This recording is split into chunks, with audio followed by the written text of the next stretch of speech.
छोटे से गांव में गोपाल नाम का एक लकड़हारा रहता था। वह बहुत गरीब था लेकिन ईमानदार और मेहनती था। रोज वह जंगल से लकड़ियां काटकर लाता और बाजार में बेचकर अपना और अपने परिवार का पेट पालता था। एक दिन जब गोपाल जंगल में लकड़ियां काट रहा था, तभी उसकी कुल्हाड़ी फिसलकर पास की एक गहरी नदी में गिर गई।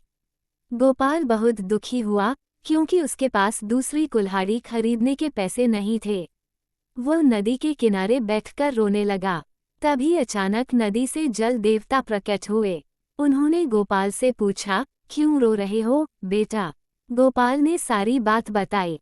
जल देवता ने कहा, चिंता मत करो, मैं तुम्हारी कुल्हाड़ी ढूंढ कर लाता हूँ। ये कहकर जल देवता नदी में डुबकी लगाकर एक सोने की कुल्हाड़ी लेकर आए। क्या ये तुम्हारी कुल्हाड़ी है? उन्होंने पूछा। गोपाल ने ईमानदारी से उत्तर दिया, नहीं महाराज, ये सोने की कुल्हाड़ी मेरी नहीं है। जल देवता फिर नदी में गए और इस बार चांदी की कुल्हाड़ी लेकर आए। गोपाल ने फिर से इनकार कर दिया, महाराज, ये भी मेरी नहीं है। मेरी तो लोहे की साधारण कुल्हाड़ी है।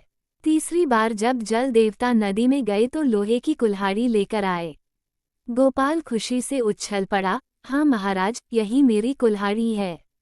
गोपाल की ईमानदारी से प्रसन्न होकर जल देवता ने उसे तीनों कुल्हाड़ियां दे दी। गोपाल खुशी खुशी घर लौटा। गोपाल के पड़ोस में रहने वाला रमेश ये सब देख रहा था। वह बहुत लालची था। अगले दिन वह जानबूझकर अपनी पुरानी कुल्हाड़ी नदी में फेंककर रोने लगा। जल देवता फिर प्रकट हुए। जब उन्होंने सोने की कुल्हाड़ी दिखाई तो रमेश ने लालच में आकर कहा, हाँ, यही मेरी कुल्हाड़ी है। जल देवता उसके झूठ और लालच को समझ गए। वे बोले, तुम झूठ बोल रहे हो और लालच कर रहे हो।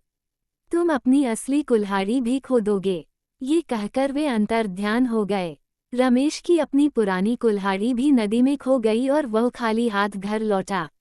उस दिन उसने समझा कि लालच का फल हमेशा बुरा होता है।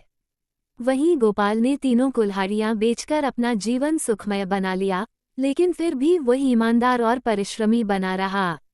उसने रमेश की भी मदद की और उसे समझाया कि ईमानदारी और संतोष ही सच्चा धन है।